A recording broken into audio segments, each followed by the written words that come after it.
విశ్వసనీయుడైన యేసుక్రీస్తు వారి అత్యంత పవిత్రమైన పరిశుద్ధమైన నామములో నేటి దైవారాధనకు విచ్చేసిన మీ అందరికీ నిండు మనసుతో క్రీస్తు పేరట నా శుభాల్ని తెలియజేస్తూ ఉన్నాను. And thank you so much స్త్రీల సమాజం వారికి. ఇట్లాంటి సన్మానాలు చేయించుకోవడానికి నాకు ఇంకా టైం ఉందేమో అనిపిస్తుంది. But I'm so happy that you have recognized it. Thank you so much, and I pray that God would bless the efforts of all the ministry that you are doing. యెహోషువ గ్రంథంలో నుండి మనము కొన్ని విషయాలు మాట్లాడుకుంటున్నాం. అనేక దినాలుగా యెహోషువ గ్రంథ దైవ ధ్యానాల్ని మనం వింటూ ఉన్నాం. ప్రభు నడిపించిన వరకు వీటిలో కొన్ని ప్రాముఖ్యమైన విషయాలు మీ ముందుకు తేవాలని నేను యెహోషువ గ్రంథాన్ని ఎంచుకున్నాను. చాలా త్వరలోనే దీన్ని ముగించి ప్రభు నాకు ఇచ్చిన ప్రేరణ బట్టి మరో గ్రంథాన్ని మీ ముందు ఆరంభించాలని ఆశిస్తూ ఉన్నాను. యెహోషువ గ్రంథం 7వ అధ్యాయం ఈరోజు మన ధ్యాన భాగం. బైబిల్ ఉన్న ప్రతి ఒక్కరు దయచేసి బైబిల్ తెరవాలి. మందిరంలో దేవాలయంలో ఉన్న ప్రతి ఒక్కరు let's open hour Bibles. Jashuva chapter 7. యెహోషువ గ్రంథం 7వ అధ్యాయం మన ధ్యాన భాగం. మొదటి వచనం నుండి 5వ వచనం వరకు నేను చదువుతున్నాను. దయచేసి బైబిల్ ఉన్న ప్రతి ఒక్కరూ ప్రతి పదాన్ని చాలా జాగ్రత్తగా గమనించమని ప్రభు పేరట మనవి చేస్తున్నాను. యెహోషువ గ్రంథం 7వ అధ్యాయం మొదటి వచనం నుండి. శపితమైన దాని విషయంలో ఇశ్రాయేలీలు తిరుగుబాటు చేసిరి. ప్లీజ్ అండర్లైన్ దట్ వర్డ్, తిరుగుబాటు చేసిరి. ఎట్లనగా యూదా గోత్రములో జెరహు ముని మనవుడును జబ్ది మనవుడును కర్మీ కుమారుడైన ఆకాను శపితము చేయబడిన దానిలో కొంత తీసుకొనెను గనుక యెహోవా ఇశ్రాయేలీయుల మీద కోపించెను. యెహోషువ మీరు వెళ్ళి దేశమును వేగుచూడని చెప్పి బేతేలు తూర్పు దిక్కునున్న బేతావెను దగ్గరనున్న హాయి అను పురమునకు యెరికో నుండి వేగుల వారిని పంపగా వారు వెళ్ళి హాయి పురమును వేగు చూసి యెహోషువ వద్దకు తిరిగి వచ్చి జనులందరినీ వెళ్ళనీయకు, 2-3 వేల మంది వెళ్ళి హాయిని పట్టుకొనవచ్చు, జనులందరూ ప్రయాసపడి అక్కడికి వెళ్ళనేలా, హాయి వారు కొద్దిగా ఉన్నారు కదా అనిరి. 4వ వచనం. కాబట్టి జనులు ఇంచుమించు 3,000 మంది అక్కడికి వెళ్ళిరి గాని, కమాన్ చదువుదాం ఇప్పుడు, వారు హాయి వారి ఎదుట నిలవలేకపోయిరి. 5వ వచనం సంఘమంతా కలిసి చదువుదాం. అప్పుడు హాయి వారిలో 36 మనుష్యులను హతము చేసిరి మరియు తమ గవిని యొద్ద నుండి షేబారీము వరకు వారిని తరిమి మోరాదులో వారిని హతము చేసిరి. కాబట్టి జనులు గుండెలు కరిగిపోయాను. పెన్లు పెన్సిల్ ఉంటే 3 పదాలు చెప్తాను, వాటిని దయచేసి అండర్లైన్ చేసుకోండి. మొదటి వచనంలో 4th లైన్, శపితము చేయబడిన దానిలో కొంత తీసుకొనెను. ఆ కొంత అనే మాట అండర్లైన్ చేసుకోండి. నెక్స్ట్ 5వ వచనంలో గుండెలు కరిగిపోయెను. ఆ మాటను దయచేసి అండర్లైన్ చేసుకోండి. 3వ వచనంలో లాస్ట్ మాట కొద్దిగా ఉన్నారు కదా. 3వ వచనంలో లాస్ట్ మాట కొద్దిగా ఉన్నారు కదా. ఈ పదాలని మీరు గుర్తు చేసుకున్నట్లయితే పరిశుద్ధాత్మ దేవుడు ఈ పూట ఈ లేఖనాల ద్వారా మనందరితో మాట్లాడును గాక. తరల వంచండి, ప్రార్థన చేసుకుందాం. అనంత జ్ఞానివైన తండ్రి, నీ దయచేత మా ప్రాణమును ఇంకా భూమి మీద ఉంచినందుకు వందనాలు. ప్రపంచవ్యాప్తముగా నిన్ను ప్రేమించిన వారు మందిరాల్లో చేరి నిన్ను ఆరాధిస్తూ ఉండగా ఈ పూట నిన్ను ప్రేమించి వారిని ఈ మందిరంలో నువ్వు చేర్చినందుకు నీకు స్తోత్రాలు. నీ మాటలు ప్రకటించడానికి నాకు నువ్వు ఇచ్చిన అవకాశం కొరకు నీకు స్తోత్రాలు. తండ్రి, నేను తగ్గించబడాలి, కేవలము మీరు మాత్రమే హెచ్చింపబడాలి. చదివిన లేఖన భాగములో నుండి ఈ ప్యాసేజ్ని, ఈ పాఠ్య భాగాన్ని ఏ విధంగా అర్థం చేసుకోవడం రాయించావో ఆ విధంగా అర్థం చేసుకోవడానికి నమ్మకమైన దేవా మీరు సహాయం చేయమని ప్రార్థన చేస్తున్నాను. మాట్లాడుతున్న నాలో, వింటున్న నీ ప్రజల్లో మీరే ఆత్మకార్యాలు జరిగించమని, మహిమ పొందమని, ఈ సంఘములో ఉన్న ప్రతి విశ్వాసని ఆధ్యాత్మికంగా తీర్చిదిద్ది వాక్యంతో నింపమని యేసు నామములో ఈ మనవులు సమర్పిస్తున్నాము తండ్రి. ఆమేన్. యెహోషువ గ్రంథం 7వ అధ్యాయం ఈరోజు మన ధ్యాన భాగం. నేను మీతో మాట్లాడుతున్న సందేశం నిబంధన మీరినప్పుడు. When you cross the covenant, నిబంధన మీరినప్పుడు. యెహోషువ గ్రంథం 1వ అధ్యాయంలో దేవుడు యెహోషువను బలపరిచాడు. 2వ అధ్యాయంలో రాహాబను వేశ్య విశ్వాసిగా మారడం మనం చూసాం. అంత మాత్రమే కాదు, 3వ అధ్యాయంలో మందసం యోర్దాను దాటి వెళ్ళింది. అంత మాత్రమే కాదు, 4వ అధ్యాయంలో ఆ యోర్దాను దాటుతున్నప్పుడు దేవుడు చేసిన మహా గొప్ప కార్యాలని మనం చూసాం. 6వ అధ్యాయంలో అందరికీ తెలిసినట్లుగా నేను గత కాలంలో మాట్లాడాను, ఎరికో కోట గోడలన్నీ కూడా కూలిపోయినట్లు చూస్తున్నాం. అంతా చాలా బాగుంది, అంతా చాలా విజయవంతంగా ఉంది, ఎవ్రీథింగ్ ఈస్ గోయింగ్ గుడ్. 7వ అధ్యాయంలో ఈరోజు మన ధ్యాన భాగంలో ఒక మాట చాలా కీలకమైన మాట. అందుకే 7వ అధ్యాయం మొదటి వచనం మీరు ఒక్కసారి గమనించాలి. హీబ్రూ భాషలో అది వేరేగా రాయబడ్డది, తెలుగు తర్జుమాలో వేరేగా రాయబడ్డది. నేను చదువుతున్నాను, మొదటి వచనం గమనించండి. శపితమైన దాని విషయంలో ఇశ్రాయేలీలు తిరుగుబాటు చేసిరి. తెలుగు భాషలో తిరుగుబాటు చేసిరి అని రాశారు, కానీ యాక్చువల్ హీబ్రూ పదం తిరుగుబాటు చేశారని కాదు. యాక్చువల్ హీబ్రూ పదం అక్కడ అపనమ్మకముగా వ్యవహరించిరి. ఇంగ్లీష్ బైబిల్ ఎవరి దగ్గర ఉంటే అన్ఫెయిత్ఫుల్ అనే మాట ఉంటుంది. అన్ఫెయిత్ఫుల్ ఎవరి దగ్గర? Yes, you found it right, excellent.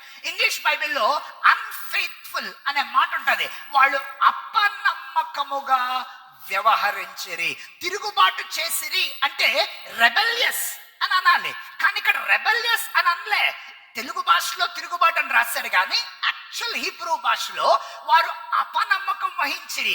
అయ్యో, ఇశ్రాయేలీయులు ఇంత మేలు దేవుడు చేశాడు, 6వ అధ్యాయంలో గొప్ప విజయం ఇచ్చాడు, 7వ అధ్యాయం వచ్చేసరికి అపనమ్మకంగా వాళ్ళు ఏం చేశారు అంటే, మనం ఎంతసేపు ఎరికో కోట గోడలు కూలిపోయాయి అనే అనుకుంటాం, కానీ ఎరికో కోట గోడలు కూలిన తర్వాత ఆ పట్టణాన్ని ఆక్రమించుకోవడానికి ఇశ్రాయేలీయులు వెళ్ళినప్పుడు దే డిడ్ ఎ మిస్టేక్. వాళ్ళు చేసిన పనేంటో తెలుసా? అనేక మంది ఎరికో పట్టణాన్ని ఆక్రమించుకున్నారు.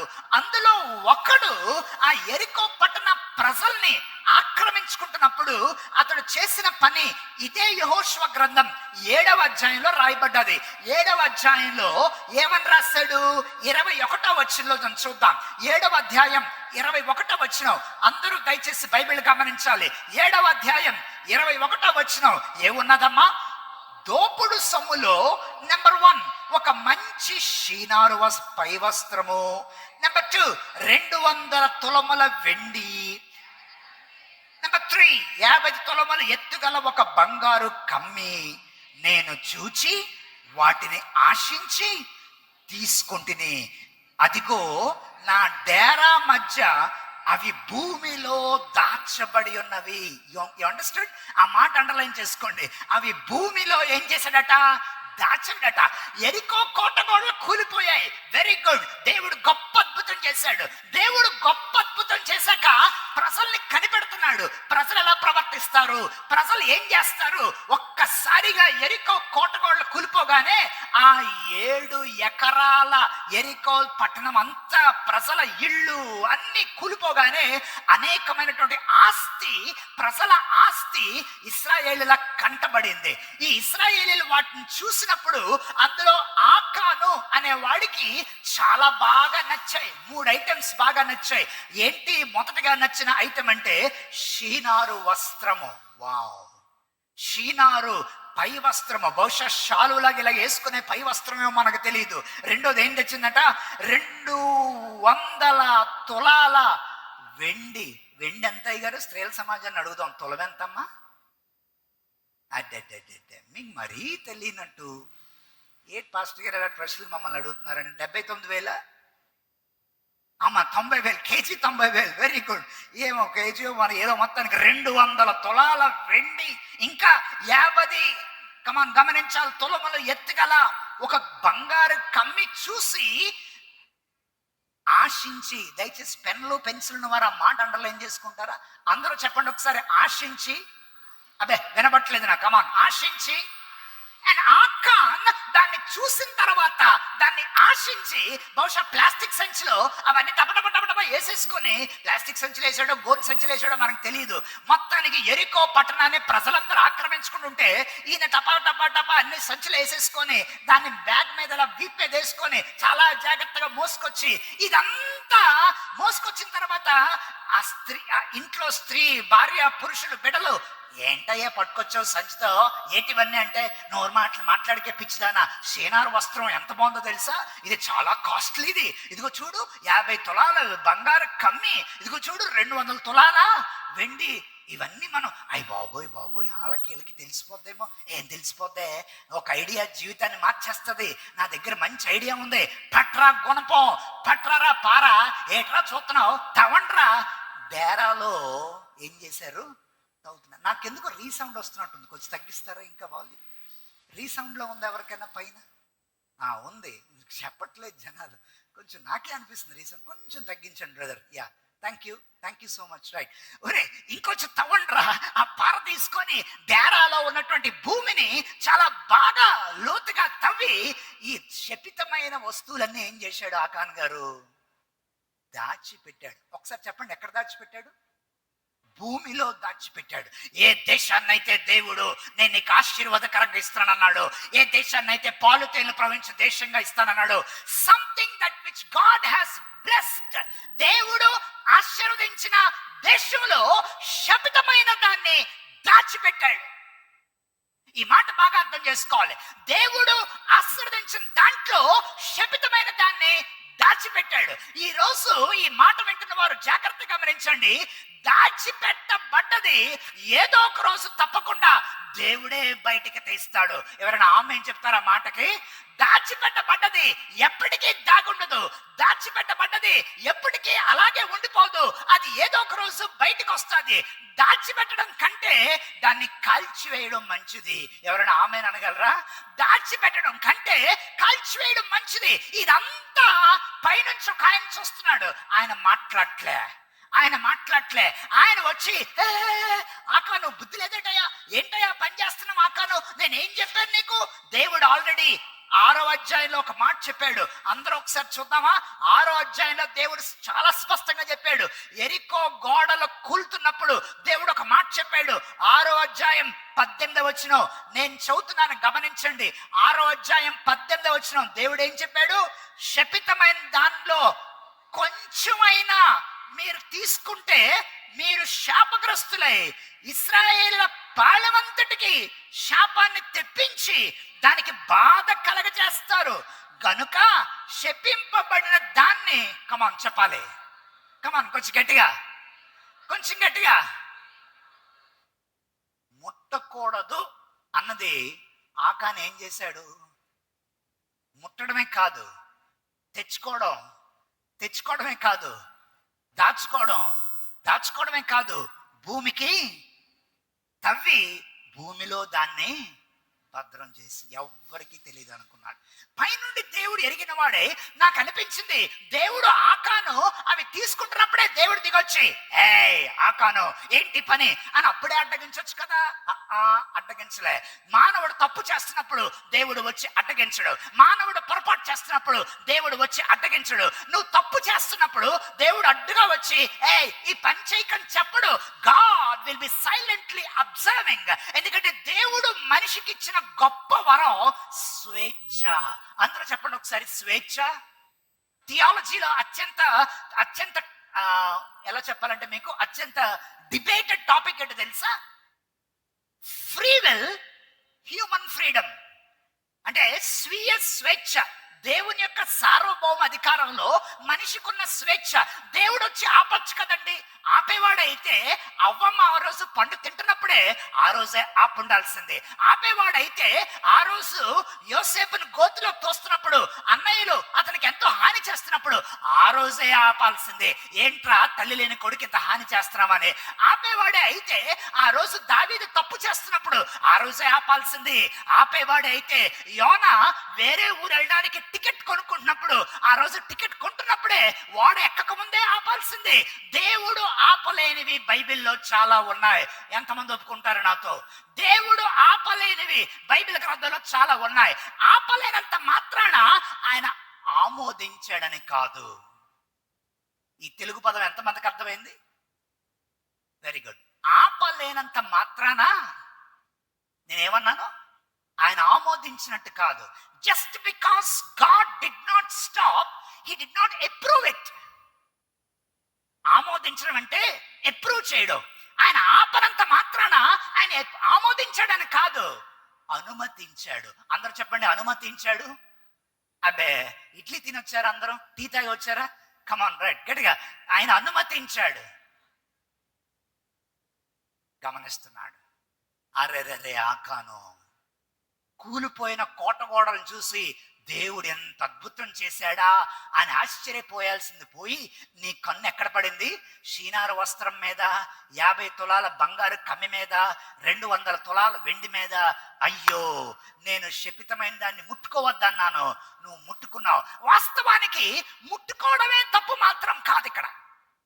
యాక్చువల్గా ఆ శపితమైనదంతా కూడా దేవుడు ఏం చెప్పాడు తెలుసా? అది నా మందిర ధనాగారములోకి తేవాలి అన్నాడు. ఈ మాటను కూడా మనం గమనిద్దాం. యెహోషువ గ్రంథం 7వ అధ్యాయం, అందరూ 6వ అధ్యాయం, యెహోషువ గ్రంథం 6వ అధ్యాయం అందరూ గమనించండి అమ్మా. 24వ వచనం దయచేసి గమనిస్తారా? అయ్యలారా, అమ్మలారా, బైబిల్ ఉన్న వారందరూ యెహోషువ గ్రంథం 6వ అధ్యాయం 24వ వచనం. అప్పుడు వారు ఆ పట్టణమును దానిలో సమస్తమును అగ్ని చేత కాల్చేసి వెండిని, బంగారాన్ని, ఇత్తడి పాత్రల్ని, ఇనుము పాత్రలను మాత్రమే, దయచేసి ఆ మాట అండర్లైన్ చేసుకోండి, యెహోవా మందిర ధనాగారములో ఉంచిరి. ఇంగ్లీష్ బైబిల్లో ఉంటది, it's a temple treasury. It's a temple treasury. దేవుని ధనాగారంలో తీసుకురావాలా. శత్రువుల బంగారం, శత్రువుల వెండి, శత్రువుల విగ్రహాలు, శత్రువుల సంబంధించిన ఏ వస్తువైనా బాగుంది కదే, నీ సివిల్కి చాలా బాగుంటది, దాదా దాదా అని సివిల్కి వేసేసుకొని అయ్యి బాబాయ్ ఎంత బాగుందని మెడలు వేసేసుకొని, నో నో నో నో, అది నువ్వు వేసుకోవడానికి కాదు, దేవుని మందిర ధనాగారములోకి తేవాలి. అంటే ఇప్పుడు ఆకాన్ ఏం చేశాడు తెలుసా? ఏది దేవునికి చెందాలో, కమాన్ ఇప్పుడు మీరు మాట్లాడండి, ఏది దేవునికి చెందాలో అది దేవుని ధనాగారంలో ఉంచకుండా తన ఇంటి డేరాలోకి తెచ్చుకొని భూమిలో, మాట్లాడాలి సంఘం అంతా, భూమిలో దాచిపెట్టాడు. దేవుని ధనాగారంలో ఉండాల్సిన వస్తువుల్ని, అది శపించబడిందని తెలుసు, అందుకే దేవుడు మనుషులకు కాదు, అది నా ఖజానాలో వేయండి అని చెప్పాడు. వీడు దేవుడికి చెందాల్సింది తను తెచ్చుకొని తన ఇంటి డేరాలో, భూమిలో. ఇదంతా దేవునికి తెలుసు, ఇదంతా దేవునికి తెలుసు. కానీ దేవుడు ఏం వహించాడు? కమాన్ మాట్లాడాలి. దేవుడు ఏం వహించాడు? కొంచెం మాట్లాడాలి గట్టిగా. మౌనమై సైలెంట్గా ఉన్నాడు. ఆహా, ఓహో, అలా జరిగిందా? ఆకాను చాలా తెలివైనడు అయ్యా, నీకన్నా నీ వైఫ్ ఇంకా తెలివైందయ్యా, బాగానే తవ్వేస్తుంది. అమ్మమ్మ, నీ కొడుకులు ఎంత చురుకైనడు రా, ఇసుకంతా తీసేస్తున్నారు, మట్టంతా తీసేస్తున్నారు. అబ్బా, చాలా లోతుకు తవ్వేవరా, అమ్మమ్మమ్మమ్మ బాగా కప్పేసావురా, దాని మీద కార్పెట్ కూడా వేసావురా ఎవడ కనబడకుండా. అరేరే, నా చేతితో చేయబడిన మనుషులు ఎంత తెలివైన వాళ్ళు అయిపోయారు అని దేవుడు పైనుంచి చాలా. నెక్స్ట్ డే మార్నింగ్ యెహోషువ గారు లేచి ఆయనకేం తెలీదు, ఒక నాయకుడికి ఏమీ తెల్లపోతే ఎలా ఉండదు చూసారా, ఆయనకేం తెలీదు. ఆయన తెల్లారా లేచి హాయి పట్టణాన్ని పట్టుకోవడానికి మనం వెళ్తామని చెప్పి వేగుల వారిని పంపాడు. ఈ వేగుల వారు చాలా స్టైల్గా ఇలా వెళ్ళిపోయి వాళ్ళు చూసొచ్చి, ఎరుకో గోళ్ళే మన ముందు కూలిపోయి సార్, హాయి పట్టణం వాళ్ళు ఎంత మహా అయితే 2000 మంది కూడా లేరు, మనం 3000 మంది వెళ్తే సరిపోదు సార్, ఈజీగా పట్టణాన్ని పట్టుకొని వచ్చేయచ్చు. చదివేమి ఇవన్నీ. They were very over confident and they went there వే. బైబిల్లో రాయబడ్డ మాట, వాగ్దాన దేశంలో మొట్టమొదటి ఎదురు దెబ్బ ఇశ్రాయేల్కి తగిలింది. తక్కువ మందే కదా ఈజీగా గెలిచేద్దాం అనుకున్నారు, కొద్ది మందే కదా ఈజీగా గెలిచేద్దాం అనుకున్నారు. కానీ ఇశ్రాయేల్లో 36 మంది చచ్చిపోయారు.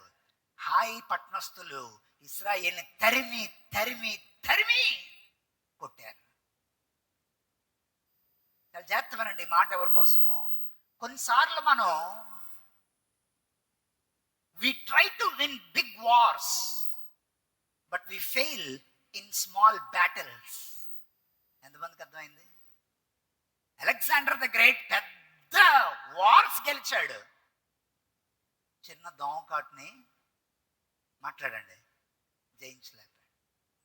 నేను ఎప్పుడు స్టేజ్ ఎక్కినా ఒక ప్రార్థన చేసుకుంటాను. ఏమని ప్రార్థన చేస్తాను తెలుసా? నా వ్యక్తిగతంగా, ప్రభా నా తెలివిని నమ్ముకొని, నా జ్ఞానాన్ని నమ్ముకొని, నా అనుభవాన్ని నమ్ముకొని ఈ పరిచర్య నేను చేయలేను అని ప్రార్థన చేస్తాను. ఎందుకు తెలుస్తాను తెలుసా? ఎన్ని సంవత్సరాలు కాపరిగా అనుభవం ఉన్నా దేవుడు సహాయం చేయలేందే వేదిక మీద నుంచి ఎవడో మాట్లాడలేడు. నమ్మిన వాళ్ళు ఎవరైనా దేవునికి స్తోత్రం చెప్తారా? వీళ్ళు ఎరికో గోడల్ని కూల్చేసిన అనుభవాన్ని దృష్టిలో పెట్టుకొని మన ముందు హాయి పట్టణమే ఉందనే ఓవర్ కాన్ఫిడెన్స్ వెళ్ళారు. కానీ ఒకటి మర్చిపోయారు, వాళ్ళ దగ్గర ఆయుధాలు ఉన్నాయి, వాళ్ళ దగ్గర అన్నీ ఉన్నాయి, సైన్యం ఉంది, 2-3 వేల మంది జనాలు ఉన్నారు. దేవుడు వాళ్ళతో లేడు, యెహోవా వాళ్ళతో లేడు, యెహోవా దేవుడు వాళ్ళతో లేడు. My friends, my dear church members, listen. You may be equipped in many ways, you might have talent in many ways, you might have degrees in many ways. నీకు చదువుల డిగ్రీలు ఉండొచ్చు, నీకు తలాంతులు ఉండొచ్చు, నీకు చాలా గొప్ప తెలివితేటలు ఉండొచ్చు. కానీ if God is not moving with you, దేవుడు నీతో నడవకపోతే, నువ్వు అడుగు పెట్టే ఇంటర్వ్యూ హాల్లోకి దేవుడు నడవకపోతే, నువ్వు అడుగు పెట్టే కౌన్సిలింగ్ సెంటర్లోకి దేవుడు నడవకపోతే, నువ్వు ఎక్కడైతే ఎంఆర్ఐ స్కానింగ్ తీసుకుందామని వెళ్తున్నావో దేవుడు అడుగు పెట్టకపోతే, దేవుడు నీకు అవకాశం ఇవ్వకపోతే, దేవుడు నీకు తోడుగా ఉండకపోతే, all your credentials and abilities will come to zero. ఎంతమంది ఒప్పుకుంటారు? అవునండి. దేవుని తోడు ఒక మనిషికి అందలాన్ని ఎక్కిస్తుంది. ఎవరైనా ఆమేన్ అనగలరా మాటకి? దేవుని తోడు ఒక వ్యక్తిని నిచ్చెనమేంచి పైకి ఎక్కిస్తుంది. దేవుని తోడు ఒక వ్యక్తికి ఎంతో ధైర్యాన్ని ఇస్తుంది. దేవుని తోడు ఒక వ్యక్తిని అతని బలహీనతల్ని అధిగమించడానికి శక్తినిస్తుంది. ఈ మాట ఎందుకు చెప్తానో తెలుసా? దేవుడే అన్నాడు. ఏక్ సార్ దేవుడే లేడని ఎక్కడన్నాడు సార్ అని మీరు చూడొచ్చు. అందుకే వాక్యాన్ని బాగా చూడాలి. బైబిల్ మూసేలేదు కదా. యెహోషువ గ్రంథం 7వ అధ్యాయం, పెన్లు పెన్సిల్ రెడీగా పెట్టుకోండి. ఈ మాట ఎంత బాగుందో, ఈ మాట నన్ను ఎంత దీవించిందో. యెహోషువ గ్రంథం 7వ అధ్యాయం 12వ వచనం లాస్ట్ లైన్. 12వ వచనం లాస్ట్ లైన్. ఇన్ఫాక్ట్ 12వ వచనం 3వ లైన్ నుంచి నేను చదువుతున్నాను. 12వ వచనం 3వ లైన్. శాపగ్రస్తులైన వారు మీ మధ్య నుండకుండా మీరు వారిని నిర్మూలము చేస్తే తప్ప. వినబట్లే, మీరు మాట్లాడాలా? అబ్బాయి నాకు వినబట్లే, మళ్ళీ మాట్లాడాలా? నేను మీకు తోడై ఉండను. నేను రాను అబ్బాయి, నేను రాను, నేను నీకు తోడుగా ఉండను. అదేంటి ప్రభా, ఎంత మాట, నువ్వు తోడుగా లేకపోతే నో. శపథమైన దాన్ని అది పర్జ్ చేసే వరకు, అది క్లీన్ చేసే వరకు నేను మీకు తోడుగా రాను. ఇశ్రాయేలీలు దేవుడు తమని విడిచాడని తెలుసుకోలేకపోయారు. ఈ మాట చాలా జాగ్రత్త వినండి. రొటీన్ గా భక్తి చేస్తా, రొటీన్ గా బైబిల్ చదువుతా, రొటీన్ గా పాట పాడతా, రొటీన్ గా అలవాటైన పనులు చేసుకుంటా దేవుడు తోడుగా ఉన్నాడు అనుకున్నావేమో. కొన్నిసార్లు దేవుడు నిన్ను విడిచి వెళ్ళిపోయాడని నీకే తెలియదేమో. ఇన్ఫాక్ట్ దేవుడు కొన్నిసార్లు నిన్ను గమనించడానికి, నీ మనస్సులో ఉన్నది తెలుసుకోవడానికి దేవుడు కొన్నిసార్లు సైడ్ నుంచి గమనిస్తూ ఉంటాడు. ఎంతమంది అయినా ఆమెను చెప్పగలరు ఈ మాటకి? ఇది నిజం, నేను చెప్తుంది నిజం. కొన్నిసార్లు దేవుడు నువ్వు ఎలా వ్యవహరిస్తావో గమనించడానికి సైడ్కి వచ్చి చూస్తుంటాడు. ఒరే వరుణ్ దీపక్, నువ్వు ఎలా ప్రవర్తిస్తావో నేను నిన్ను పక్క నుండి గమనిస్తాను రా. ఒరే నువ్వు ఎలా జీవిస్తావో నేను పక్క నుండి గమనిస్తాను రా. నేను కొన్నిసార్లు నీకు దూరంగా ఉండి నువ్వు అసలు నీ మనసులో ఉన్నదంతా నేను బయటకు రప్పించడానికి నేను నిన్ను గమనిస్తాను రా అని చెప్పి దేవుడు కొన్నిసార్లు మన పక్కకు జరిగి మనల్ని ఏం చేస్తాడు? గమనిస్తాడు. అందరూ చెప్పండి, దేవుడు, అబే గట్టిగా, దేవుడు నన్ను గమనిస్తున్నాడు. 2వ దినవృత్తాంతాల గ్రంథం, ఈ మాట నాకు గుర్తొస్తుంది వాక్యం చెప్తుంటే. యాక్చువల్గా నేను ఇది నోట్స్ లో నేను సిద్ధపడుతున్నప్పుడు రాయలేదు, కానీ ఈ మాట ఎందుకో గుర్తొస్తుంది. 2వ దినవృత్తాంతాల గ్రంథం, అయ్యలారా అమ్మలారా ఈ వచనం చదవండి, నన్ను చాలా ఆశ్చర్యపరిచింది. బైబిల్ తెరిచారా? 2వ దినవృత్తాంతాల గ్రంథం 32వ అధ్యాయం. 2వ దినవృత్తాంతాల గ్రంథం 32వ అధ్యాయం. ఆ 32వ అధ్యాయంలో 31వ వచనంలో సూపర్ డూపర్ మాట రాయబడ్డది బైబిల్లో. 31వ వచనంలో ఎంత బాగా రాశాడు. నేను చదువుతున్నాను, ఓకే, మీరు కూడా చదవండి, వీలైన వారు అందరూ గమనించండి. 31వ వచనం, 2వ దినవృత్తాంతాల గ్రంథం 32వ అధ్యాయం 31వ వచనం.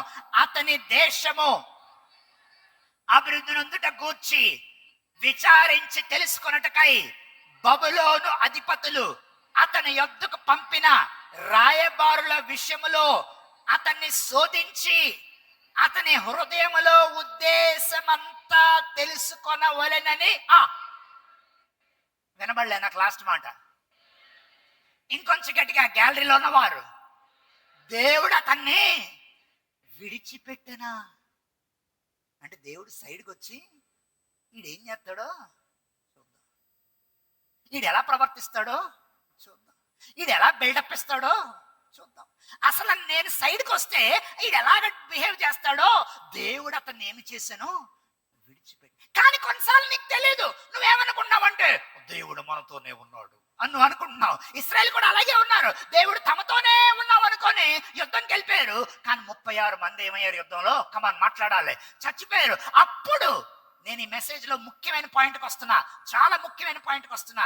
ఎప్పుడైతే 36 మంది చచ్చిపోయి ఒక పెద్ద ఎదురు దెబ్బ తగిలిందో, ఇశ్రాయేలుకి ఎదురు దెబ్బ తగిలింది, యెహోషువ నాయకత్వానికి ఎదురు దెబ్బ తగిలింది. Sir, I'll tell you one thing. We will never ever learn lessons in our success. We will always learn lessons in our deepest defeats and failures.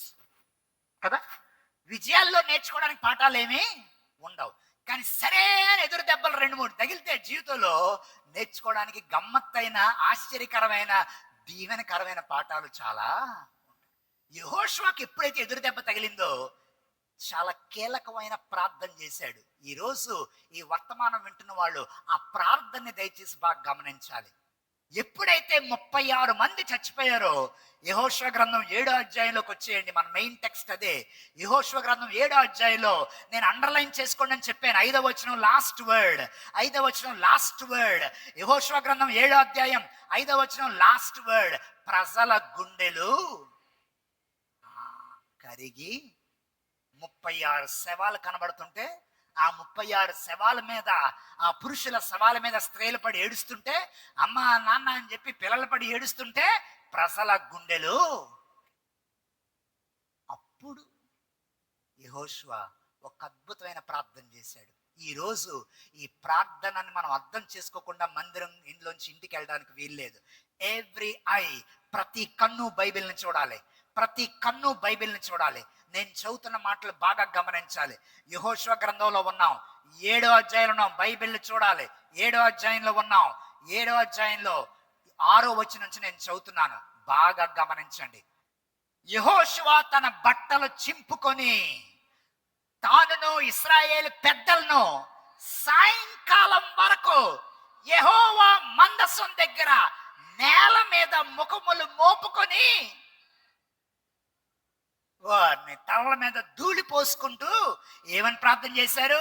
అయ్యో ప్రభువా యెహోవా, మమ్మల్ని నశింపజేయనట్లు అమోరీయుల చేతికి మమ్మల్ని అప్పగించుటకు ఈ జనులను, ఈ యొర్దానును నీవెందుకు దాటించితివి? ఫస్ట్ క్వశ్చన్, మమ్మల్ని ఎందుకు దాటించావు? ఎదురు దెబ్బ తగిలాక విశ్వాసి అడుగుతున్న మొదటి ప్రశ్న, మమ్మల్ని ఎందుకు యోర్దాను దాటి యోర్దాన్ దాటినప్పుడు very good very good very good అన్నారు. దాటిన తర్వాత సమస్య రాగానే ఇప్పుడు ఏమంటున్నాడు, ఎందుకు దాటించు. కొంతమంది వస్తారు నా దగ్గర ప్రార్థన చేయమని, సార్ ప్రమోషన్ ఉందండి కొంచెం ప్రార్థన చేయండి, ప్రమోషన్ ఉందండి ప్రార్థన చేయండి. ఒక 6 వారాల దాకా వింటాను, ప్రమోషన్ ఉంది ప్రార్థన చేయండి ప్రార్థన చేయండి ప్రార్థన చేయండి. 7వ వారం ముఖం ఎలా వెళ్ళిపోద్ది తెలుసా, ఎల్ఈడి లైట్లా వెలిగిపోతూ ఉంటుంది. ఆ ముఖం చూడగానే అర్థమైపోద్ది ప్రమోషన్ వచ్చింది అనమాట అని. ప్రమోషన్ వచ్చింది సార్. ఆ 3 నెలల తర్వాత ముఖం చూడాల. చాలా విచారంగా, చాలా దీనంగా, అదేంటి సార్ ఏంటి అసలు ఎక్కడ కనబట్టలేదు ఎలాగున్నారంటే, ఏం చెప్పమంటారు సార్, ప్రమోషన్ వచ్చాక అస్సలు ఖాళీ ఉండట్లేదు సార్. మరి నువ్వే కదయ్యా ప్రమోషన్ కోసం ప్రార్థన చేయండి ప్రార్థన చేయండి ప్రార్థన చేయండి. దేవుడు ఇచ్చాడు, ఇచ్చిన తర్వాత నీకేం ఉండట్లేదు, మాట్లాడట్లేదేంటి? ఇచ్చిన తర్వాత నీకు ఖాళీ ఉండట్లే, మందిరానికి రావడానికి ఖాళీ ఉండట్లే, ప్రార్థనకు రావడానికి ఖాళీ ఉండట్లే. ఇచ్చిన తర్వాత ఈ ప్రమోషన్ ఎందుకు వచ్చిందిరా అని నీకు అనిపిస్తుందే. యెహోషువ కూడా అలాగే అనిపించింది. యోర్దాన్ దాటినప్పుడు సూపర్ డూపర్ అన్నాడు.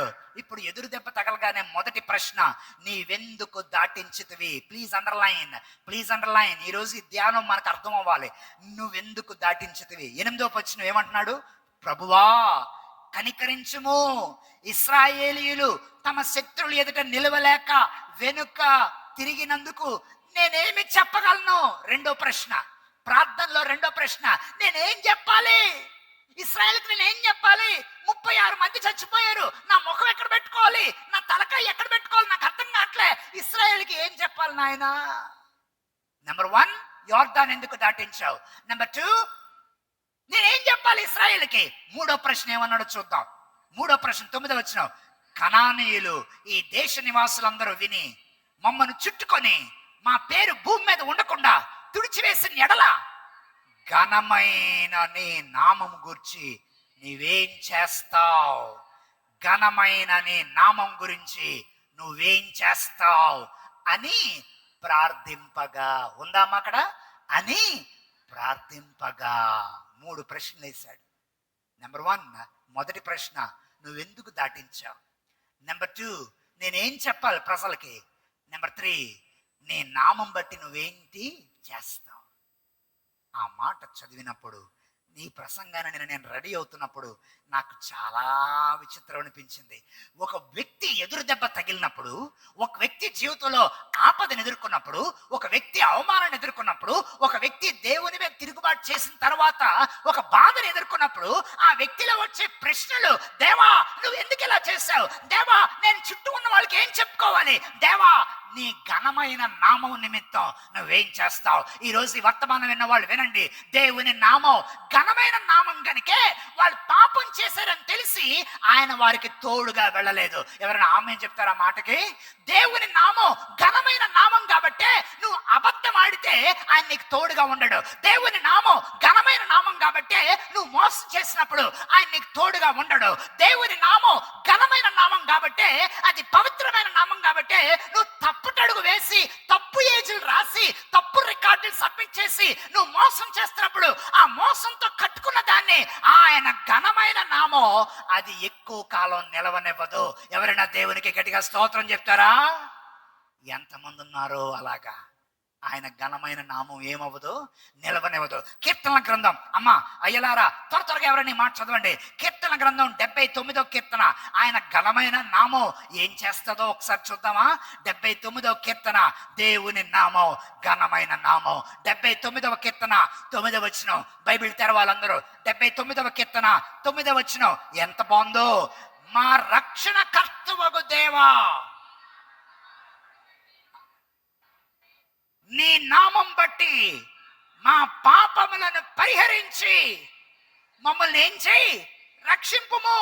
వారి దేవుడు ఎక్కడున్నాడని అన్యజనులు పలకనేలా మేము చూచుచుండగా ఓర్చబడిన నీ సేవకుల రక్తమును గూర్చి ప్రతిదండన జరిగించు.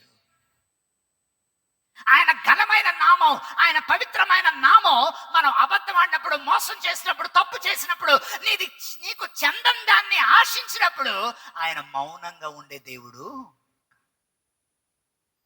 ఎప్పుడైతే యెహోషువ ప్రార్థన చేశాడో అప్పుడు దేవుడు నోరు తెరిచాడు.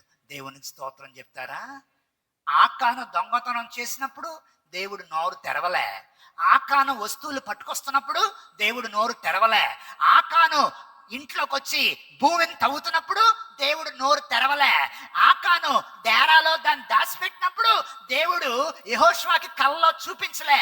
దేవుడు ఏమీ నోరెప్పలే. నెక్స్ట్ డే ఆకాను ఏమీ తెలియనోళ్ళ బయటకు వచ్చి అందరితో పాటు హాయి పట్నం మీదకి యుద్ధంకి వెళ్ళినప్పుడు కూడా దేవుడు నోరు తెరవలే. యుద్ధంలో ఓడిపోయినప్పుడు కూడా దేవుడు నోరు తెరవలే. దేవుడు ఎప్పుడు నోరు తెరిచాడు? కంటోన్మెంట్ బ్యాప్టిస్ట్ సంఘం నాకు జవాబు చెప్పండి. దేవుడు ఎప్పుడు నోరు తెరిచాడు?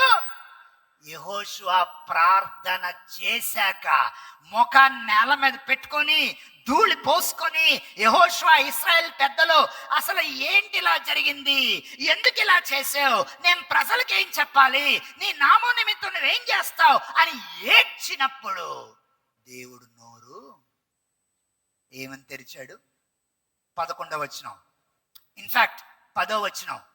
యెహోవా యెహోషువతో ఇట్లా నేను లెమ్మో, నీ వేళ ఎక్కడ నీ ముఖమును ఒప్పుకుందువు, ఇశ్రాయేలు పాపం చేశారయ్యా, నేను వారితో చేసిన నిబంధన వారు. అందుకే ప్రార్థనని తక్కువ అంచనా వేయడానికి వీళ్ళే, ప్రార్థనని చులకనగా ఎంచడానికి వీళ్ళే.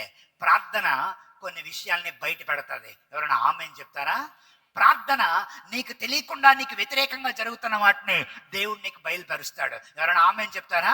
ప్రార్థన నీ శత్రువు చేస్తున్న కుట్రల్ని కీడుల్ని దేవుడు నీకు బయలు పెడతాడు. ఎప్పుడు నువ్వు దేవుని దగ్గరకు వచ్చి ఏడ్చినప్పుడు. యెహోషువకి ఎదురు దెబ్బ తగలడం మంచిదయ్యింది. ఆ ఎదురు దెబ్బ తగలడం వల్ల ప్రార్థనలోకి వచ్చాడు. ప్రార్థనలోకి రావడం వల్ల దేవుడు నోరు.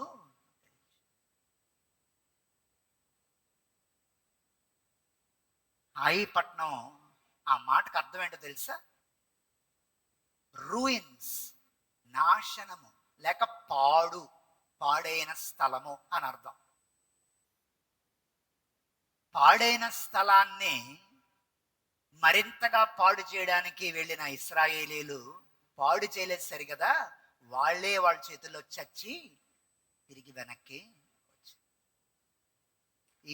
ఈ మెసేజ్, ఈ సందేశం నేను సిద్ధపడుతున్నప్పుడు దేవుడు నాకు ఇచ్చిన తలంపు ఏంటో తెలుసా? లోకం హాయి పట్టణం వల్లే పాడైన పరిస్థితిలో ఉంటుండగా, లోకం అనే హాయి పట్టణపు పాడు స్థితిలో క్రైస్తవుడిగా నువ్వు నేను ఉంటున్నప్పుడు, ఆ లోకములో ఉన్న పాడు, లోకములో ఉన్న నాశనం నీ చేతికి, నీ మనస్సుకి, మన జీవితాలకి అంటకుండును గాక. ఈ గొప్ప మాటలు నేను మెసేజ్ రెడీ అవుతున్నప్పుడు నా ప్రార్థననే మార్చాయి. యెషయా గ్రంథం నేను ఎప్పుడు ఈ వచనాన్ని అలా గమనించలే, కానీ దేవుడు దాన్ని చూపించిన తర్వాత నాకు చాలా దీవెన అనిపించింది. నన్ను దీవించిన మాట మిమ్మల్ని దీవిస్తుంది. యెషయా గ్రంథం ఎవరైనా బైబిల్ తెరుస్తారా అమ్మా? అందరూ బైబిల్ తెరవండి. యెషయా గ్రంథం 60వ అధ్యాయం. Get ready. ఈ మాటని ఈ రోజు మనం ప్రార్థనగా చేయాలి. యెషయా గ్రంథం 60వ అధ్యాయం 18వ వచనం. ఎంత బాగుందో, ఎంత గొప్ప మాటో, ఈ మాట నన్ను ఎంత దీవించిందో. యెషయా గ్రంథం 60వ అధ్యాయం 18వ వచనం. 1 2 3 స్టార్ట్. ఇకను నీ దేశము బలాత్కారం అన్న మాట వినబడదు, నీ సరిహద్దుల్లో పాడు అనే మాట గాని, నాశనం అనే మాట గాని వినబడదు. మరి ఏం వినబడతదట? రక్షణే నీకు ప్రకారంగా, ప్రఖ్యాతియే నీ గుమ్మముగా ఉండును గాక. దేవునికి స్తోత్రం చెప్తారా ఎవరైనా? ఈ రోజు తల్లులైన వారు ఇక్కడ కూర్చుంటే మీ పిల్లల కొరకు ఏమని ప్రార్థన చేస్తారో తెలుసా? దేవా, లోకంలో ఉన్న పాడు నా కుమార్తెను అంటకుండును గాక, లోకంలో ఉన్న నాశనం నా కుమారుణ్ణి అంటకుండును గాక, లోకంలో ఉన్నటువంటి పాడు నా చేతి పని లేకపోతే నేను చేస్తున్న పనులకి ఆ నాశనం అంటకుండును గాక. దేవా, నేను చేస్తున్నటువంటి ఉద్యోగంలో ఎవరైనా టీచర్స్ ఉంటే, దేవా, నేను ఏ విద్యార్థులకైతే చదువు చెప్తున్నానో వాళ్ళ జీవితాలు పాడవకుండా రక్షణగా ఉండును గాక. ఆమేన్ చెప్తారా? దేవా, నేను ఏదైతే నా చేత్తో చేస్తున్నానో నాశనమో అంటకుండును గాక. ప్రభువా, నేను ఎవరికైతే దీవిస్తానో వాళ్ళ జీవితాలు పాడు అనే మాట వాళ్ళ జీవితాల్లో ప్రవేశించకుండా ఉండును గాక. ఈ మాటలు ఈ రోజు నుంచి ప్రార్థన చేయండి. దేవా, నువ్వు నాకు ఇచ్చిన ఇల్లు, ఈ సరిహద్దులు, ఈ కొలతలు, ఈ ప్రాంతంలో, ఈ ఏరియాలో నా ఇంటి నుంచావు. నా ఇంటికి పాడు అనేది రాకుండా, నాశనం అనేది నా బిడ్డల్ని తాకకుండా ఉండును గాక. మరి ఏముండాలి? రక్షణ నీ ఇంటికి ప్రాకారంగా ఉండాలి. ఎంత బాగుందో ఆ మాట. ఎరికో గోడలు కట్టుకొని మేము హ్యాపీగా ఉన్నాం అనుకున్నారు. గోడల్ని కూల్చి దేవుడు ఏం చేశాడు? నీ అయ్యో రే, గోడలు కట్టుకోవడంలో నీకు రక్షణ లేదని చెప్పి గోడల్ని ఏం చేశాడు అయ్యారు? కూల్చేశాడు.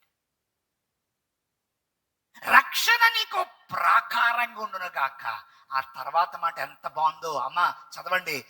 ప్రఖ్యాతి నీ గుమ్మంగా దేవుడు నిలుపును గాక. నమ్మినోళ్ళు దేవునికి స్తోత్రం చెప్తారా? అయ్యలారా, ఈ రోజు నుంచి ఈ వర్తమానం విన్నవాళ్ళు దీన్ని ప్రార్థనలో పెట్టండి. ఈ వచనాన్ని మీరు ప్రార్థనలో చేయడం మొదలు పెట్టండి. దేవా, నా ఇంటికి నీ రక్షణ ప్రాకారంగా ఉండును గాక. నేను 24 గంటలు నా పిల్లలతో ఉండలేను, కానీ నా పిల్లల చుట్టూ నీ రక్షణ ప్రాకారంగా ఉండును గాక.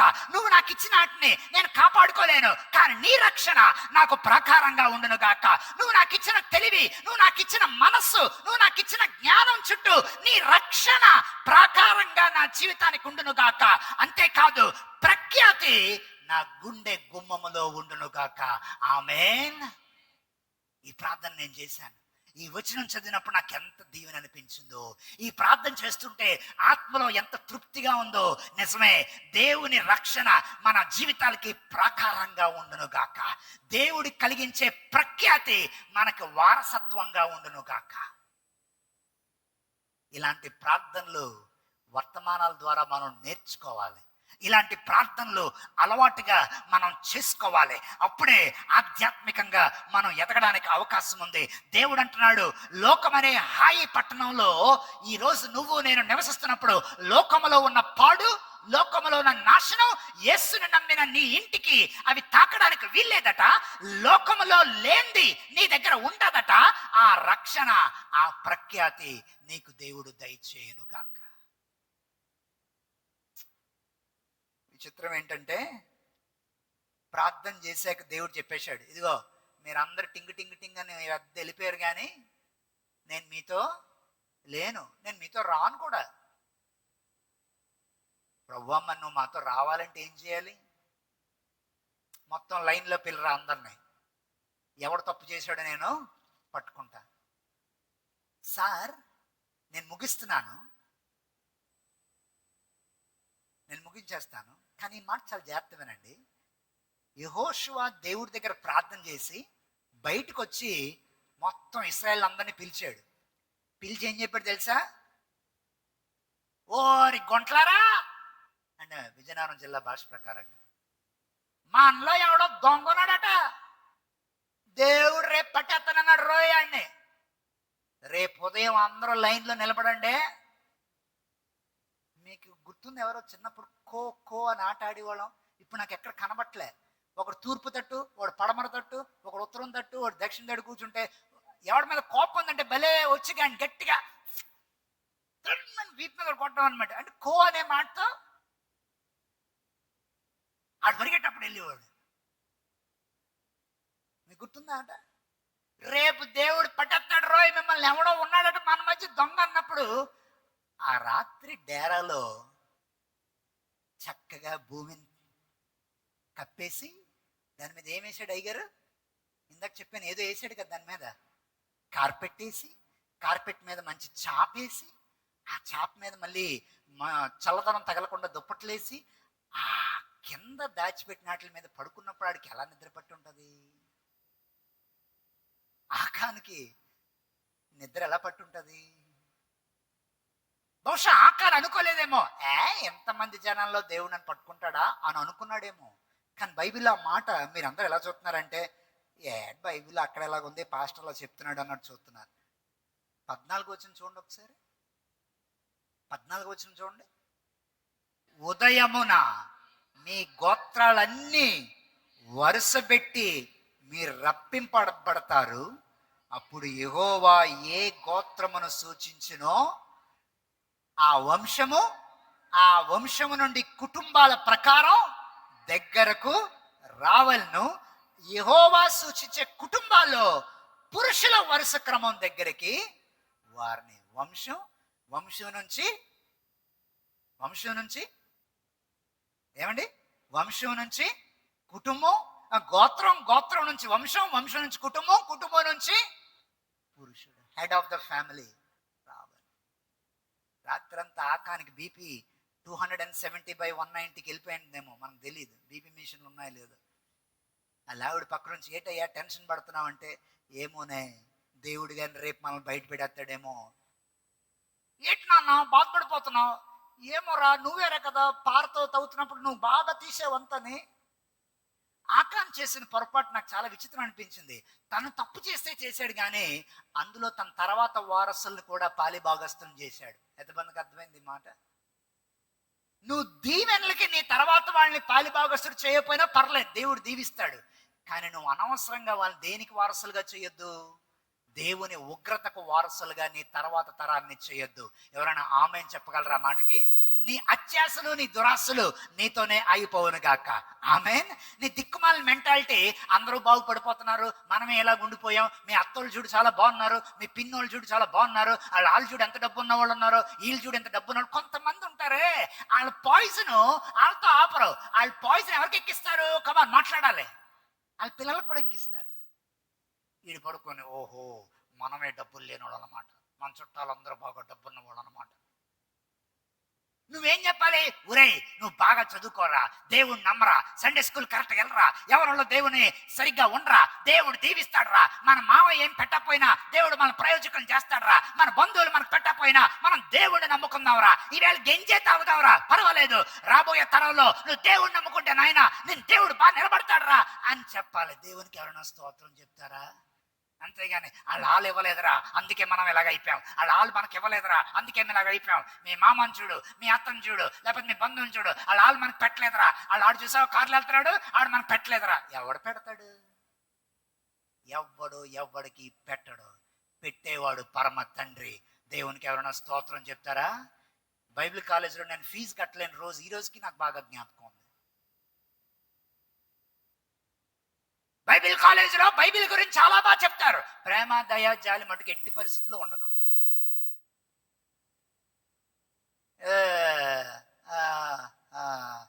ఆయన ఎవడండి, ట్రైన్లో వస్తాడు కదా నల్ల కోట్ వేసుకొని, టీటీ వచ్చాడు. అలాగే మా డీను అట్టముక్క పట్టుకొని ఎండి ఫస్ట్ ఇయర్స్ అన్నాడు మా క్లాసులోకి వచ్చి. టపా 11 పేర్లు చదివాడు. అదేంటో ఎప్పుడు లాస్ట్ పేరు నాదే, XSTUVWXYZ. XYZ పేర్లతో ఎవడో స్టార్టింగ్ ఉన్నాడు. జేవియరో ఉంటాడేమో, మరి వ్యాట్సన్ ఉంటాడేమో, జడ్డతో ఎవడైనా ఉన్నాడేమో నాకు తెలియదు. వి నాది లాస్ట్ పేరు రోల్ నెంబర్లో, వరుణ్ దీపక్. 11 పేరు మందే. ఫీజు కట్టలేదు, please come out of the class అన్నాడు. చాలా బాధ అనిపించింది, చాలా దుఃఖం అనిపించింది, కానీ చాలా సంతోషం వేసింది. బయటికి రాగానే మామిడి చెట్టు కింద ఒక 20 మంది ఉన్నారు. పర్వాలేదు, మనమే అనుకున్నాం. మనతో పాటు చాలా బీటీహెచ్ ఫస్ట్ ఇయర్స్ ఉన్నారు, బీటీహెచ్ సెకండ్ ఇయర్లో ఉన్నారు, బీటీహెచ్ థర్డ్ ఇయర్లో ఉన్నారు, ఎండి ఫస్ట్ ఇయర్లో ఉన్నారు, సెకండ్ ఇయర్లో ఫైనల్ ఇయర్లో ఉన్నారు. No problem. ఎందుకంటే మనలాంటి ఇంకోటి బాధపడుతుంటే మనకి ఎలా ఉంటుంది? చాలా ధైర్యంగా ఉంటుంది. కానీ ధైర్యం ఉంది కానీ ఓ పక్క విలేకరుగా ఉన్నప్పుడే బాగుండేది, ఎందుకు వచ్చాను బైబిల్ కాలేజీకి, హ్యాపీగా ప్రెస్ అంటే బోల్డ్ గౌరవం ఉండేది, చాలా బాగుండేది అనుకుంటున్నాను మనసులో. ఈ లోపు నాకు హీబ్రూ నేర్పించిన ప్రొఫెసర్ గారు నాకు ఇవాళకి బాగా జ్ఞాపకం. Black jeans white check shirt వేసుకొని ఆయన టక్ మెట్లు ఎక్కిపోతుంటా ఇలా చూశాడు. చెట్టుకి చూస్తే నేను ఉన్నాను. Varun why are you here అన్నాడు. ఏం చెప్పమంటారు సార్, జేవియర్ సార్ క్లాసులోంచి వెళ్ళిపోమన్నారు, ఫీజు కట్టలేదు, ఈవేళ మా నాన్నగారి పెన్షన్ ఇంకా రాలేదు, లేట్ అయిపోయింది కట్టడం అంటే. 2 మెట్లు ఎక్కిన ఆయన 2 మెట్లు దిగిపోయి టకటక ఆఫీస్ రూమ్లోకి వెళ్ళిపోయి 6 నెలలు నా ఫీజు కట్టేసి బిల్లు తెచ్చి నా చేతిలో పెట్టి go in to your class అని చెప్పాడు. ఎవరైనా దేవునికి స్తోత్రం చెప్తారా? నా జీవితంలో ఎన్నడూ మర్చిపోలేను. నేను ఎండి లెవెల్లో రాసిన రీసెర్చ్లో ఆయన పేరు కూడా రాశాను. ఎందుకంటే అలాంటి వారిని దేవుడు నా జీవితంలోకి తీసుకొచ్చి నాకు సహాయం చేశాడు. దేవునికి ఎవరైనా స్తోత్రం చెప్తారా? ఎవ్వరో ఇస్తారని అనుకోకు. ఎవ్వరో నువ్వు ఎక్స్పెక్ట్ చేయని వాళ్ళని దేవుడిని జీవితంలోకి తీసుకొచ్చి దీవిస్తాడు. నమ్మిలో ఆమేన్ చేయండి ఆ మాటకే. అరే వీళ్ళ దగ్గర నుంచి ఎక్స్పెక్ట్ చేయలేదండి నేను, అసలు వీళ్ళ దగ్గర నుంచి రావాలండి బాబు, ఇవ్వాల్సిన వాళ్ళు ఇవ్వలేదు, ఇవ్వాల్సిన వాళ్ళు ఇవ్వడం అనుకున్నవాడు వచ్చాడండి బాబు. నిజమే, దేవుని కార్యాలు అలాగే ఉంటాయి. నేను ముగిస్తున్నాను. పట్టుకున్నాడు దేవుడు, అందరినీ లైన్లో పెట్టాడు. ఆకాను పట్టుబడ్డాడు. బాధాకరమైన విషయం ఏంటంటే దేవుడు ఆకాను ఒక్కడనే శిక్షిస్తే బాగుండేది, కానీ దేవుడి విషయంలో ఎందుకనో మౌనంగా లేడు. అందరూ 24వ వచనంలో ఉన్న మాటలను ఒకసారి చదువుకొని ప్రార్థన చేసుకుందాం. 24వ వచనం యెహోషువ గ్రంథం 7వ అధ్యాయం. తరువాత యెహోషువ ఇశ్రాయేలు అందరూ జెరహు కుమారుడైన ఆకాన్ను, ఆ వెండిని, పై వస్త్రాన్ని, బంగారు కమ్మిని, ఆకాన్ కమాన్ కుమారులను, కుమార్తెలను, ఎద్దులను, గాడిదలను, మందను, డేరాను సమస్తాన్ని పట్టుకొచ్చేసి 26వ వచనంలో రాళ్లతో కొట్టి అగ్ని చేత కాల్చి రాళ్లను పెద్ద కుప్పగా. అయ్యో ప్రభువా, వాళ్ళు ఏం చేశారు? ఆ ఇంట్లో ఉన్న వాళ్ళు ఏం చేశారు? వాళ్ళని వదిలేయాల్సింది కదా. ఆ తర్వాత వాళ్ళు ఏం చేశారు? వదిలేయాల్సింది కదా. They were guilty of being aware of what his father has done. ఎంతమందికి అర్థమైంది? వాళ్ళు దొంగతనం చేయకపోవచ్చు, కానీ నాన్న దొంగతనం చేశాడని వాళ్ళకి తెలుసు. They were guilty of it. ఆ గిల్ట్ ఏం చేసిందంటే అపరాధ భావన నాన్న మీద పడ్డ రాయి కొడుకు మీద కూడా పడేలా చేసింది. అమ్మ మీద పడ్డ రాయి కూతురు మీద కూడా పడేలాగా చేసింది. కానీ కొత్త నిబంధనలో దేవుడు ఏ వ్యక్తి మీద కూడా రాయి పడినవ్వలే. దేవునికి స్తోత్రం చెప్తారా? ఆ స్త్రీని తీసుకొచ్చి పడేసి రాళ్ళతో కొడదాం అనుకున్నప్పుడు ఒక్క రాయి కూడా ఆయన తగలకుండా ఆపాడు. అది క్రొత్త నవ నిబంధన. దేవునికి స్తోత్రం కలుగునుగాక. ఓ పక్క ఎరికో శిథిలాలు కనబడుతున్నాయి, మరో పక్క ఆకాను శిథిలాలు కూడా కనబడుతున్నాయి. నా ప్రసంగం అయిపోయింది, కానీ లాస్ట్లో ఒక్క పాయింట్ అర్థం చేసుకోవాలి. 8వ అధ్యాయంలో దేవుడు ఏమన్నాడో తెలుసా? పదండ్రా, ఇప్పుడు నేను మీతో వస్తా, నేను ఈ పట్టణాన్ని మీ చేతులకి అప్పగిస్తా. నాకు ఆ మాట బాగా నచ్చింది. అంటే పాపం తొలగించేంత వరకు దేవుడు ఏం చేయలేదు, వాళ్ళతో రాలే. పాపం తొలగించబడ్డాక దేవుడు ఏం చేశాడు? వాళ్ళతో. బాగా గుర్తుపెట్టుకో అమ్మా, బాగా గుర్తుపెట్టుకో. నువ్వు పాపాన్ని దాచిపెట్టుకొని ప్రగతి పదంలో ఎప్పటికీ నడవలేవు. దేవుడు దాన్ని డీల్ చేస్తాడు. ఏదో ఒక రోజు దేవుడు దాన్ని బయటికి తెస్తాడు. ఏ రోజు దేవుడు దాంతో వ్యవహరిస్తాడు. ఒక రోజు అది పోతే గానీ నువ్వేమవు తెలుసా? ఒక మెట్టు పైకి ఎక్కలే. రానన్న దేవుడే 8వ అధ్యాయంలో నేను వస్తాను. నాకు అనిపించింది, దేవుడు క్షమించవచ్చు కదా. కొత్త నిబంధనలో క్షమించిన దేవుడు పాత నిబంధనలో వాళ్ళు కూడా ఏం చేయొచ్చు? క్షమించవచ్చు కదా. Why did God not forgive them? కానీ నాకు అనిపించింది, ఫర్గివ్నెస్ అనే మాటకి ఒక గొప్ప అర్థం ఉంది. క్షమాపణ అనే మాటకి ఏంటో తెలుసా? దేవుడు క్షమించాడు గనకే 8వ అధ్యాయంలో మళ్ళీ వాళ్ళతో కలిసి వాగ్దాన దేశాన్ని ఇవ్వడానికి బయలుదేరాడు. ఎంతమంది దేవునికి స్తోత్రం చెప్తారు? హల్లెలూయా. ఇంగ్లీష్లో ఈ మాట బాగా అర్థం చేసుకోండి. ఇది నేను నా రీసెర్చ్లో రాశాను. God's forgiveness is his faithfulness towards your life. అర్థమైన వాళ్ళు చేయొద్దండి. మళ్ళీ చెప్తున్నా, God's forgiveness is his faithfulness towards your life. దేవుని క్షమాపణ అనేది నీకు ఎలా తెలుస్తుందో తెలుసా? నిన్ను సరిదిద్దా, తప్పులు చేసినా నిన్ను సరిదిద్దా, తప్పులు చేసినా నేను సరిదిద్దా, నిన్ను వదిలేయకుండా ఇంకా నీ జీవితాన్ని అంటి పెట్టుకున్నాడే, అదే దేవుని క్షమాపణ. దేవునికి స్తోత్రం చెప్దామా ఎవరైనా? హల్లెలూయా. దేవుడు క్షమాపణ అంత గొప్పది కనుక ఆయన ఇంకా అంటి పెట్టుకునే ఉన్నాడు. నా వెనక్కి మాటలు చెప్పండి. యేసయ్య క్షమాపణ అదే నాకు చూపిన నమ్మకత్వం. దేవుడు క్షమించాడు గనకే ఇంకా నీ పట్ల నమ్మకంగా ఉన్నాడు. దేవుడు క్షమిస్తున్నాడు గనకే ఇంకా నీ పట్ల నమ్మకంగా ఉన్నాడు. లేకపోతే ఎప్పుడో దేవుడు గాని జడ్పీస్ చెప్పాడో ఒకసారి నువ్వు తిప్పుకోవడం కాదు, దేవుడు తిప్పుకుంటే నువ్వు తట్టుకోలేవు. నువ్వు ఇలా స్టైల్గా తిప్పేసుకోవడం కాదు.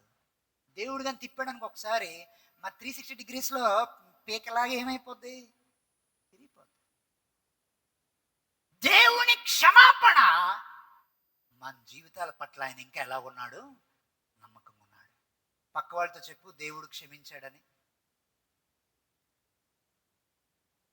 దేవుడు క్షమించాడు. అయ్యగారు నేను చెప్పుకున్నాను. మెడలు తిప్పారు ఎవరన్నా? తిప్పలేదా మెడలు? దేవుని క్షమాపణ నీకు ఎలా తెలుస్తుంది? ఆయన ఇంకా నమ్మకంగానే ఉన్నాడు,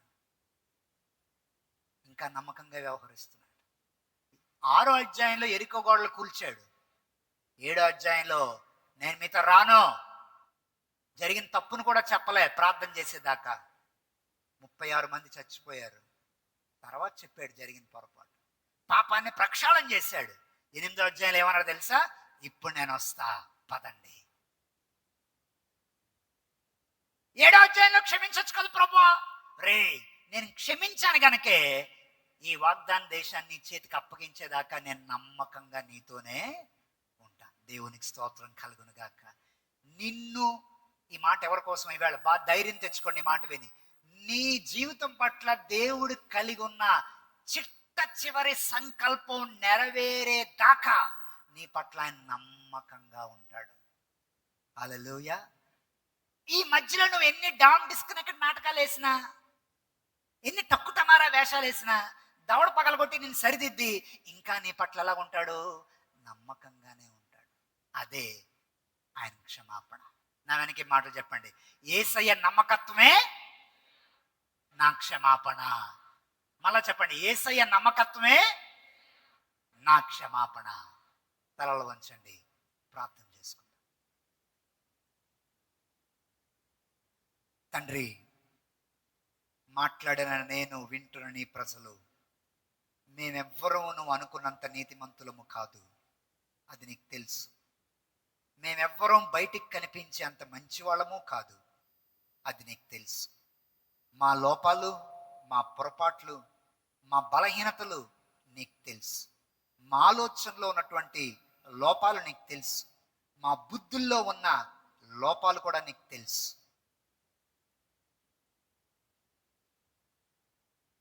అవన్నీ తెలిసి మమ్మల్ని ప్రేమిస్తున్నందుకు నీకు వందనాలు. నువ్వు మా పట్ల నమ్మకంగా ఉన్నందుకు నీకు స్తోత్రాలు. నీ నమ్మకత్వమే మమ్మల్ని క్షమించావు అనడానికి నిదర్శనంగా ఉందని నువ్వు మాకు బోధించినందుకు వందనాలు.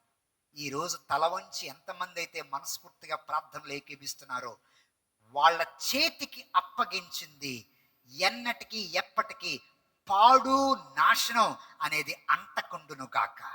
వాళ్ళ ఇంటి వారసత్వాల మీద పాడు నాశనం అనేది అంటకుండును గాక.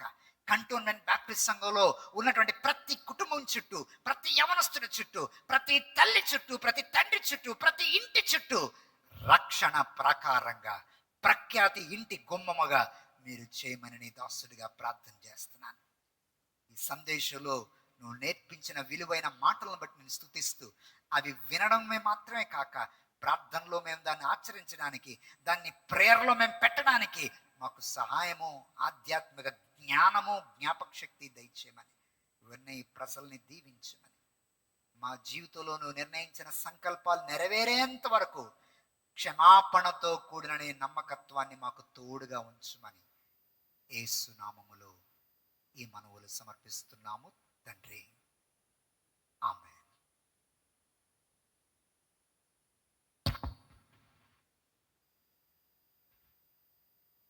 Thank you sir. అందరము లేచి నిలబడినట్లయితే ఆంధ్ర క్రైస్తవ కీర్తనల పుస్తకం నుండి 614వ పాట పంపుము దేవ అనే పాట పాడుకొనుచు ఆశీర్వాదం తీసుకొని దేవుడు మనకి ఇచ్చిన గృహములకు సమాధానంతో వెళ్దాం.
మన పరమ తండ్రి అయిన దేవుని యొక్క ప్రేమయు, మన రక్షకుడు మన ప్రభువైన యేసుక్రీస్తు ప్రభువారి యొక్క కృపయు, పరిశుద్ధాత్మ యొక్క ఆదరణ, అన్యోన్య సహవాసమైన సన్నిధి కూడివచ్చిన మనకెల్లరకును, మన కుటుంబములకు, మన సంఘమునకు, బలహీనమైన ప్రతి ఒక్క బిడ్డకు, జరగబోయే ఆరాధన కార్యక్రమాలకు దేవుని సన్నిధి సమాధానము ఇప్పుడు ఎల్లప్పుడు నిరంతరం రాకడ పర్యంతరము సదాకాలము తోడయుండి నడిపించునుగాక. ఆమేన్.